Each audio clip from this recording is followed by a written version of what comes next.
सत्य, ईमानदारी और निरंतरता के सिद्धांतों पर आधारित स्थानीय, राष्ट्रीय और अंतर्राष्ट्रीय समाचारों को टेक्स्ट, ऑडियो और वीडियो के रूप में साझा करने के लिए लाइक, कमेंट और शेयर करें। अब संक्षिप्त समाचार सुनिए।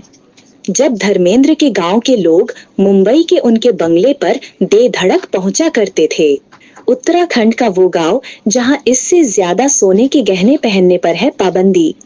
कैट क्या है और इसे देने वालों को कौन सी गलतियों से बचना जरूरी है? सर्दियों में एड़ियां इतनी क्यों फटती हैं और इन्हें कैसे ठीक रखा जाए? पाकिस्तान में सबसे ज्यादा हिंदू आबादी वाले इलाके का इतिहास। दिल्ली में अब 50% स्टाफ वर्क फ्रॉम होम। बढ़ रहे प्रदूषण पर सरकार का बड़ा फैसला। पेशावर अटैक में निशाने पर थे परेड करते 150 सैनिक। आतंकियों ने 11 महीने में 430 जवान मार दिए। अमेरिका में सेना से मिलने उतरे थे एलियंस। राष्ट्रपति बुश को थी जानकारी। प्राइम पर आई डॉक्यूमेंट्री में दावा। कौन था अमेरिका का मोस्ट वांटेड आतंकी? हिजबुल्लाह का तबादबाई। 10 साल बाद इजराइल ने कैसे किया ढेर? अदानी ग्रुप का पहली छमाही में शानदार प्रदर्शन। कमाई और निवेश में रिकॉर्ड उछाल। अब पूरी बाकी खबर सुनिए। ये पूरी कहानी अभिनेता धर्मेंद्र से जुड़ी एक यादगार सुबह और उनके व्यक्तित्व की विशेषताओं पर आधारित है। 2005 में लेखक एक इंटरव्यू शूट के लिए धर्मेंद्र के मुंबई स्थित जुहू वाले बंगले पहुंचे, जहां उन्होंने धर्मेंद्र, सनी देओल, बॉबी देओल और अभय देओल के साथ बिताए पलों को याद किया। साथ ही ये भी बताया गया कि धर्मेंद्र किस तरह अपनी जड़ों, परिवार और पुराने रिश्तों से गहरा अपनापन रखते थे। उत्तराखंड के जनजातीय क्षेत्र जौनसार बावर के कंदाड़ और इंद्रौली गांवों में सोने के बढ़ते दामों के कारण एक महत्वपूर्ण सामाजिक निर्णय लिया गया है। पुरुषों की बैठक में तय किया गया कि अब शादी विवाह जैसे अवसरों पर महिलाएं केवल 3 गहने, नाक की फुली, कान के बुंदे और मंगलसूत्र पहनेंगी।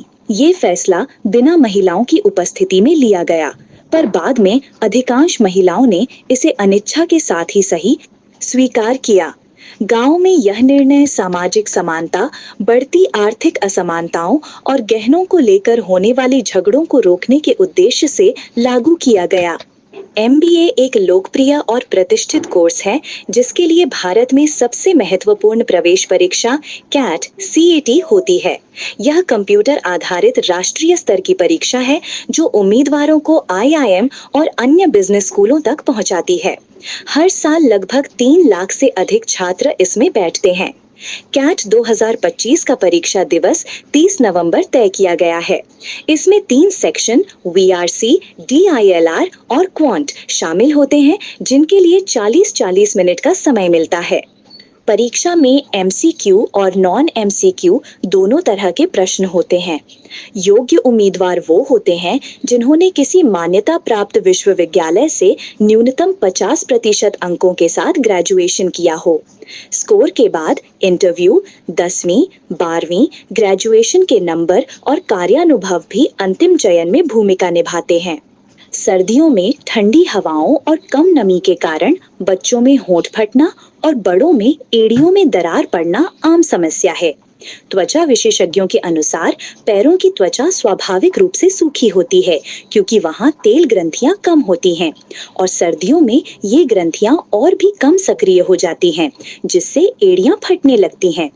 उम्र बढ़ने पर त्वचा का लचीलापन कम होना, शरीर का वजन पैरों पर अधिक दबाव डालना, सोराइसिस, फंगल इन्फेक्शन, एक्जिमा, मधुमेह तथा थायराइड जैसी समस्याएं भी एड़ियां फटने के प्रमुख कारण हो सकती है।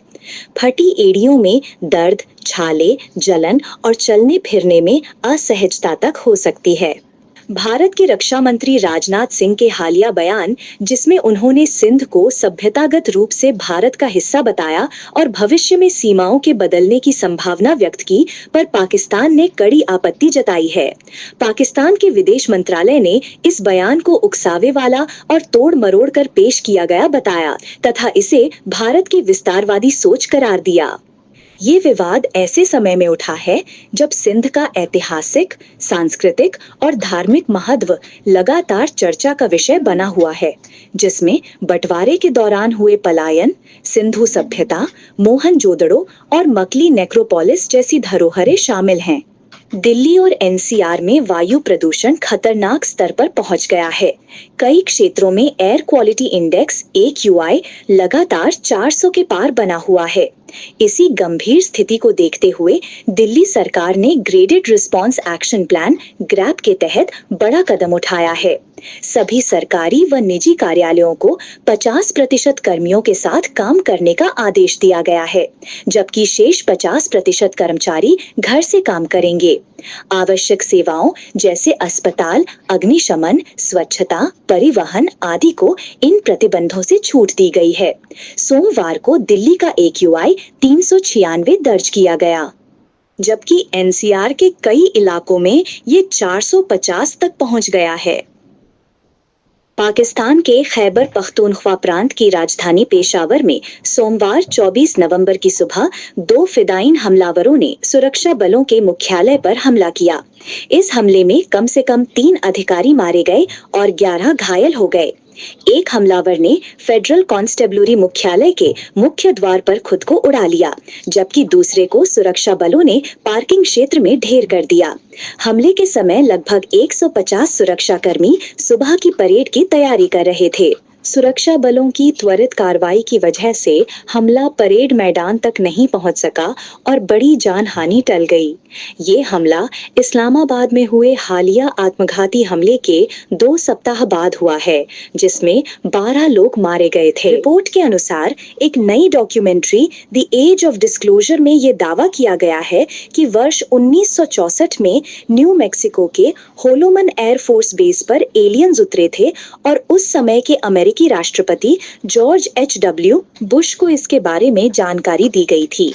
डॉक्यूमेंट्री में खगोल भौतिकीविद एरिक डेविस का इंटरव्यू शामिल है, जिनका कहना है कि 2003 में राष्ट्रपति बुश ने निजी बातचीत में इस घटना का उल्लेख किया था।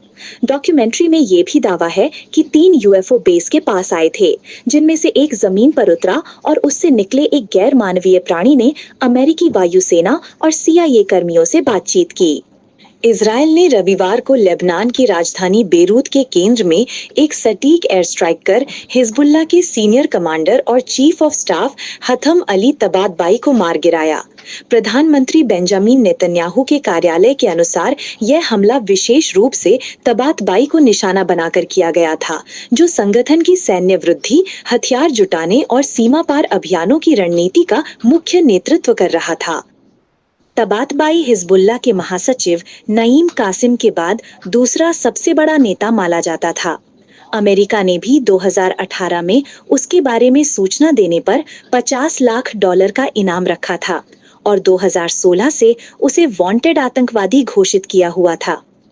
अदानी पोर्टफोलियो, जो भारत का सबसे बड़ा इंफ्रास्ट्रक्चर और यूटिलिटी समूह है, ने वित्त वर्ष 2026 की पहली छमाही H1 FY26 में रिकॉर्ड तोड़ वित्तीय प्रदर्शन किया है। समूह का EBITDA बढ़कर सर्वकालिक उच्च स्तर 47,375 करोड़ रुपए पर पहुंच गया है, जबकि केवल 6 महीनों में 67,870 करोड़ का निवेश किया गया। पोर्ट्स, पावर, ग्रीन एनर्जी और सीमेंट सहित सभी प्रमुख इकाइयों में मजबूत ग्रोथ दर्ज की गई। अदानी पोर्ट्स, अदानी सीमेंट और अदानी ग्रीन एनर्जी जैसी कंपनियों ने 13% से 38% तक की साल दर साल वृद्धि दिखाई। समूह का 1-2 महीने का कुल EBITDA 92,943 करोड़ रुपए तक पहुंच गया है।